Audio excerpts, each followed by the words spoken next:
नवरात्रि के छठे दिन देवी के कात्यायनी स्वरूप की पूजा की जाती है। ऐसा माना जाता है कि माँ की कृपा से सभी के काम पूरे हो जाते हैं।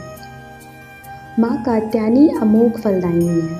कथाओं में बताया गया है कि द्वापर युग में जब श्री कृष्ण का अवतार हुआ, उस समय गोकुल और वृंदावन की गोपियों ने श्री कृष्ण को पति के रूप में प्राप्त करने के लिए देवी कात्यायनी की विशेष पूजा की थी। गोपियों की पूजा से प्रसन्न होकर देवी कात्यायनी ने उनकी मनोकामना पूरी करने का वरदान भी दिया था।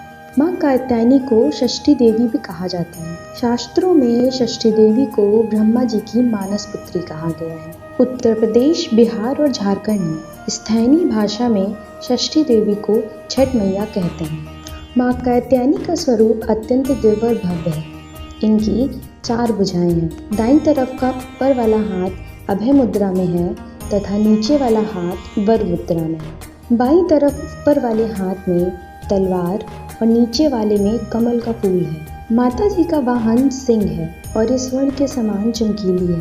माँ कात्यायनी की पूजा प्रदोष काल यानी गोधूली बेला में करना श्रेष्ठ माना गया है। मान्यता है कि जो भक्त पूरी श्रद्धा और सच्चे मन से माँ कात्यायनी की आराधना करता है, उसे धर्म, अर्थ, काम और मोक्ष की प्राप्ति होती है और इसके साथ सभी दुखों का नाश भी होता है। माँ कात्यायनी का पसंदीदा रंग लाल है। माँ को शहद का भोग लगाना अति उत्तम माना जाता है। माँ को शहद का भोग लगाने से माँ बेहद प्रसन्न हो जाती है। शहद युक्त पान का भोग भी देवी कात्यायनी को लगता है। रंभासुर का पुत्र महिषासुर नाम का असुर था जो बहुत ही शक्तिशाली था।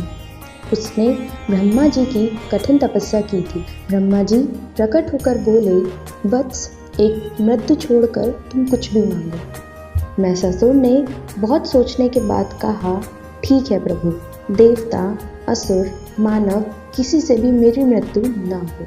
आप किसी स्त्री से मेरी मृत्यु निश्चित करने की कृपा करो। ब्रह्मा जी ने तथास्तु बोला और वो बोलकर अपने लोक चले गए।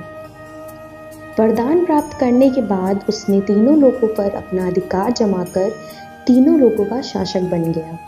तब भगवान विष्णु ने सभी देवताओं के साथ मिलकर माँ भगवती महाशक्ति की आराधना की। सभी देवताओं के शरीर से एक दिव्य तेज निकलकर एक सुंदर स्त्री के रूप में माँ भगवती प्रकट हुई।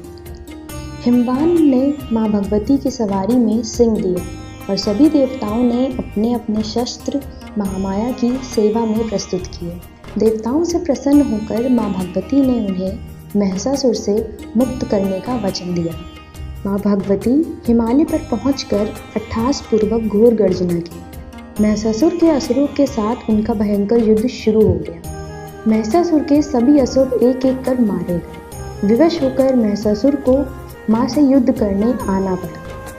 महिषासुर ने कई मायावी रूप बनाकर माता रानी से छल करने का प्रयास भी किया, परंतु अंत में भगवती ने महिषासुर का सिर चक्र से काट दिया।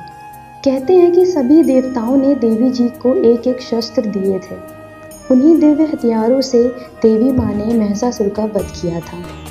तो आनंद लीजिए भक्ति की समृद्ध धारा का और जुड़िए दिव्य सुधा के साथ। और हमारे चैनल को सब्सक्राइब करना ना भूलें।